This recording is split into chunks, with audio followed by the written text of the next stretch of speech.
Shalom, shalom. Que la grâce du Seigneur soit avec vous. Que l'amour du Père, que la communion du Saint-Esprit et la grâce de notre Seigneur Jésus-Christ soit toujours avec vous. Nous sommes à notre temps, parole de vie. Et aujourd'hui, la parole de vie qui me vient en cœur pour vous, c'est de parler de quelque chose de souvent fâcheux pour les chrétiens. Quelque chose que les chrétiens n'arrivent souvent pas à expliquer. Quelque chose que toute personne lambda qui se retrouve face à la vie n'arrive pas à expliquer. Ce serait alors une tentative d'expliquer. Mais non seulement une tentative d'expliquer, ce serait un moyen de faire la paix. Faire la paix avec toi-même. Faire la paix avec Dieu. Faire la paix avec le monde. Faire la paix avec toute personne de ta famille, tes amis, dans ton travail, dans tous les lieux de loisirs que tu visites. Faire la paix. Parce que Dieu, notre Dieu, le Seigneur Jésus-Christ, est un Dieu de paix. Le Dieu de paix qui marche avec nous jour et nuit. Il ne t'abandonne jamais. Il ne laisse jamais ta main. Il est là, toujours avec toi. Et le texte que nous allons utiliser pour avancer aujourd'hui se retrouve dans Genèse à partir du chapitre 26. Et le deuxième texte sera dans Ézéchiel à partir du chapitre 36 au verset 22. Lisons d'abord le premier. La Bible déclare: Il y eut une famine dans le pays, en plus de la première famine qui avait eu lieu au jour d'Abraham. Isaac alla chez Abimelech, roi des Philistins, à Guérar. Le Seigneur lui apparut et dit: Ne descends pas en Égypte, demeure dans le pays que je te dirai. Séjourne en émigré dans ce pays-ci. Je serai avec toi et je te bénirai, car c'est à toi et à ta descendance que je donnerai ces pays.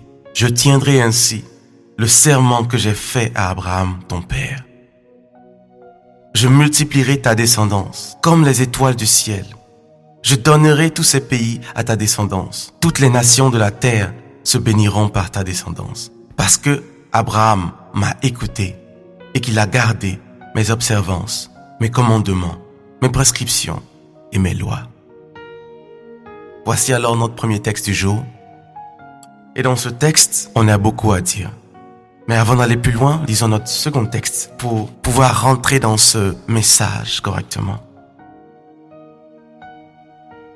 Dans Ézéchiel chapitre 36, au verset 22, la parole déclare: À cause de cela, dis à la maison d'Israël, ainsi parle le Seigneur Dieu, ce n'est pas à cause de vous que j'agis de la sorte, maison d'Israël. C'est à cause de mon nom sacré que vous avez profané parmi les nations où vous vous êtes rendus. Je montrerai qu'il est sacré, mon grand nom, qui a été profané parmi les nations. Ce nom que vous avez profané au milieu d'elles, ainsi les nations sauront que je suis le Seigneur. Déclaration du Seigneur Dieu. Quand je montrerai ma sainteté parmi vous sous leurs yeux. Je vous retirerai d'entre les nations. Je vous rassemblerai de tous les pays et je vous ramènerai sur votre terre. Je vous aspergerai d'une eau pure et vous serez purs. Je vous purifierai de toutes vos impuretés et de toutes vos idoles. Je vous donnerai un cœur nouveau et je mettrai en vous un souffle nouveau.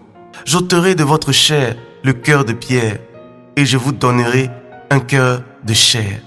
Je mettrai mon souffle en vous et je ferai en sorte que vous suiviez mes prescriptions, que vous observiez mes règles et vous les mettiez en pratique. Vous habiterez le pays que j'ai donné à vos pères. Vous serez mon peuple et moi je serai votre Dieu. Je vous sauverai de toutes vos impuretés. J'appellerai le blé et je le multiplierai. Je ne vous infligerai plus la famine. Je multiplierai le fruit des arbres, le produit des champs, afin que vous ne subissiez plus le déshonneur de la famine parmi les nations.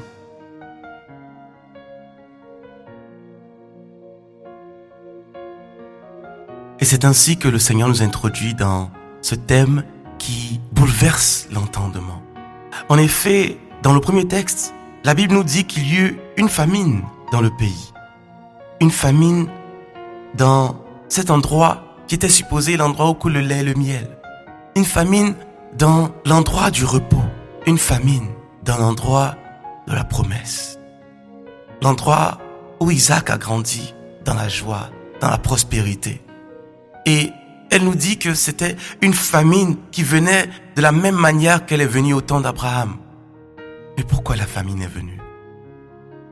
Beaucoup d'entre nous, lorsque nous arrivons à Canaan, lorsque nous arrivons dans cet endroit que le Seigneur a promis, lorsque nous rentrons dans l'endroit de la prospérité, on se dit, ça y est, c'est fini. Ça y est, il n'y aura plus de pleurs. Ça y est, il n'y aura plus de grincement de dents. Ça y est, le temps de toute souffrance est terminé. Mais il nous faut comprendre quelque chose. À quoi sert la souffrance? Lorsque le Seigneur nous appelle, il nous demande de prendre son chemin. Il dit à chacun de se charger de sa croix et d'avancer dans l'endroit qu'il nous montrera. Et c'est la même chose qu'il a dit à Abraham.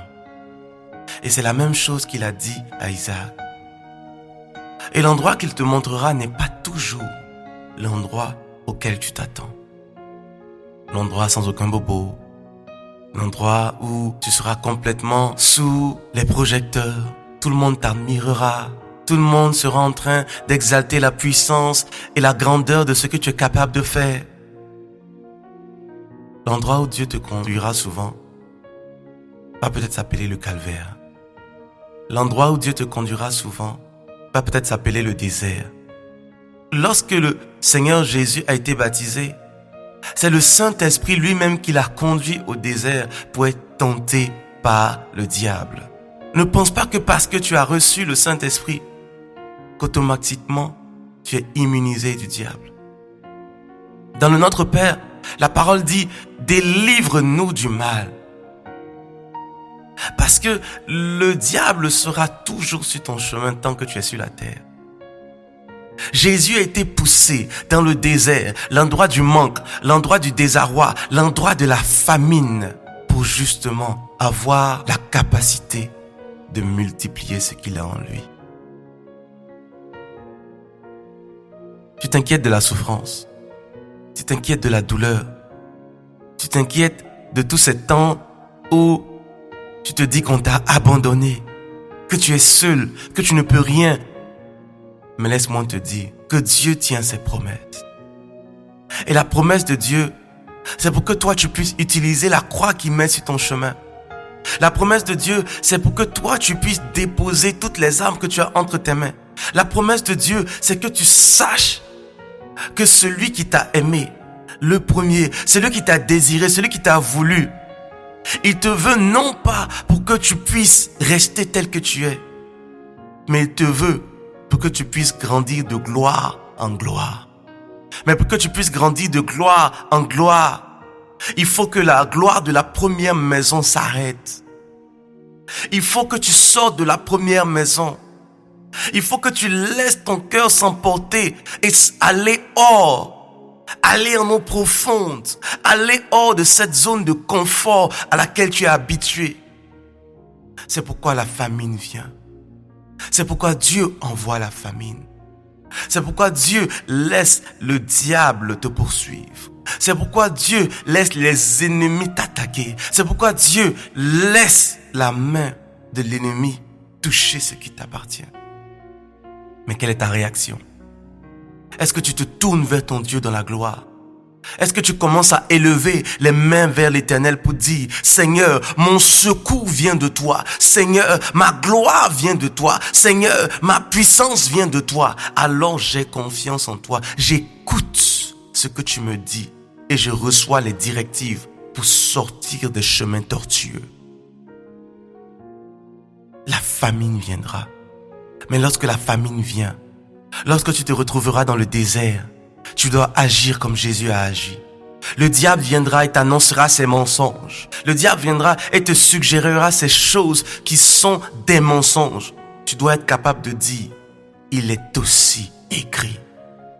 Lorsque tu dis il est aussi écrit, tu rappelles au diable les promesses de Dieu. Tu rappelles au diable ce que Dieu a déposé sur ta vie. La promesse qu'il a fait un jour à Abraham. La promesse qu'il a fait un jour à ton père. La promesse qu'il a faite un jour à ton arrière-grand-mère pendant qu'elle était à genoux en train de prier pour dire Dieu bénis ma famille. Dieu, souviens-toi de ceux qui sont ma descendance.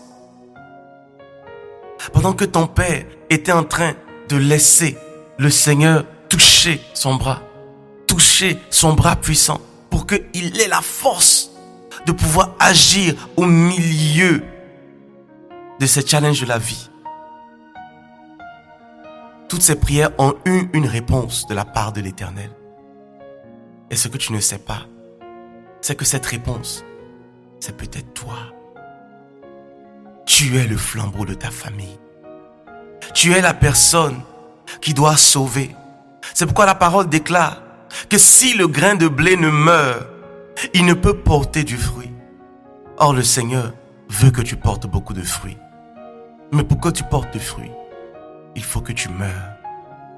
Il faut que tu sois déposé en croix, que tu portes ta croix jusqu'à Golgotha et que tu sois élevé au-dessus du sol.